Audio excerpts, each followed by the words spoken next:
One of the most greatest emotions that we are also familiar with, the most powerful, is what we call love, ahava. The power of love is something that brings an affection and an affinity between two people in such an extreme extent as Shir Hashirim describes in a dramatic extent between Am Yisrael and HaKadosh Baruch Hu.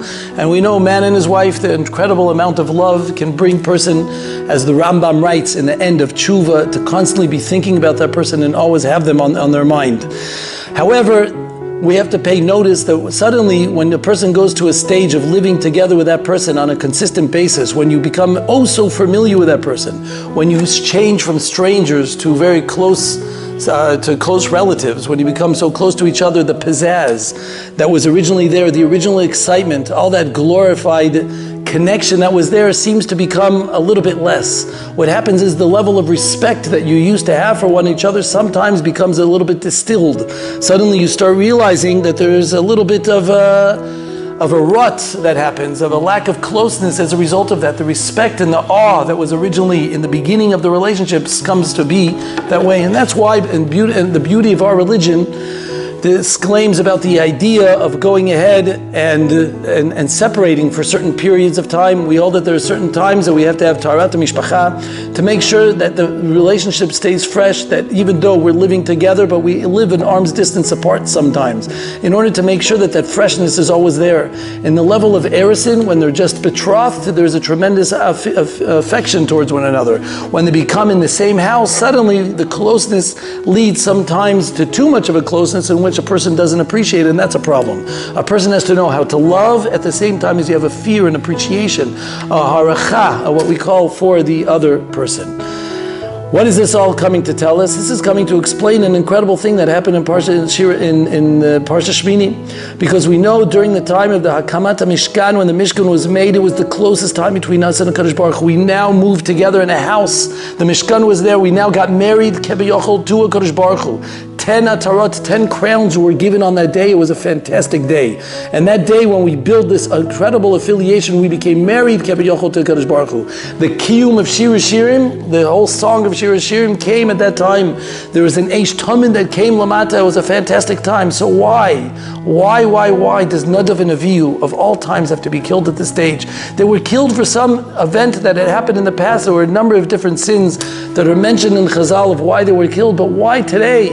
Why on this day of days, this day of such simcha, this day of connection, did they have to go? So says the Eitz Atchat Tancheni, this Yesod, because the idea is that yes, HaKadosh Baruch Hu is reminding us there's a closeness between us. I love you very much, and there's a closeness for the Shekhinah to want to be there. But remember, we have to stay an arm's distance apart. The Ava has to be equipped with the Yira. Don't get too close. That's what it means by Krovaya Kadesh. They became the symbol to remember that yes, even in the time when we're yearning to get a closeness to Hashem, when we're yearning for that relationship, but just remember and don't forget that with that yearning, remember that HaKadosh Baruch Hu is where He is. Remember the respect that needs to be had. In the Midbar, because of their closeness that was so much, they ended up complaining for food, complaining for water, because anyways, it's my spouse. You're responsible for me. The closeness came to such an extent that they didn't appreciate the year, they didn't have the fear that was appropriated for the Borei Olam, for what was supposed to be. And that's why HaKadosh Baruch Hu picked these two Kadoshim, these two tzaddikim, to be able to do it. And it's no coincidence. You know what their sin was? According to, if you look at the common denominator about what it is, they overdid their love. Their Eish Zara, the Eish come from a fiery passion of Avat Hashem. It was a love that came from wanting to get closer and closer to Hashem. Therefore they had no boundaries. And the HaKadosh Baruch Hu said, Adkan, don't overdo it. You have to know that yes, there's a passion, there's a connection, there's a relationship, but everything has to have boundaries. That's how it is in our religion. That yes, but we don't believe in an unbridled romance which has no limitations. It has to come with a certain muzzle, with a certain limitation in the right place. On our Sinai was the same thing. Bekirvatam, they came with a kirva in front of a Kadosh Baruch Hu. They came in front of a Kadosh Baruch Hu to try to get us close to Him, and that's why Kadosh Baruch Hu had to warn again and again to Moshe Rabbeinu. Don't tell them not to go up onto the mountain. Tell them. Moshe Rabbeinu says, as Rashi points out, I told them already. I said, tell them and don't ask questions. Tell them again, because when the Shekhinah has developed this beauty, this connection, this relationship, this Eish Tamid Tukad, this connection that we have with the Kadosh Baruch Hu is there, then the love gets to a state where there's no limitations. And you don't want to see limitations, and that's dangerous. Over there, you already have to know, take a step back. Just like with a spouse, sometimes you need to take a step back. You have to have that passion, that love, but always try to keep it a little bit, sometimes with just a little bit of an erusin, the betrothal, instead of the nesuin, to be able to not separate chas v'shalom, but to be able to know that there are times for yes and times for no, to be able to know that yes, things without a limit end up ruining the passion.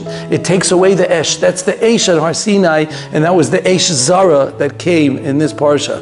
B'ezrat Hashem, we should have the koach to be able to make such a tremendous connection with the Shechina Kedosha and with our spouse.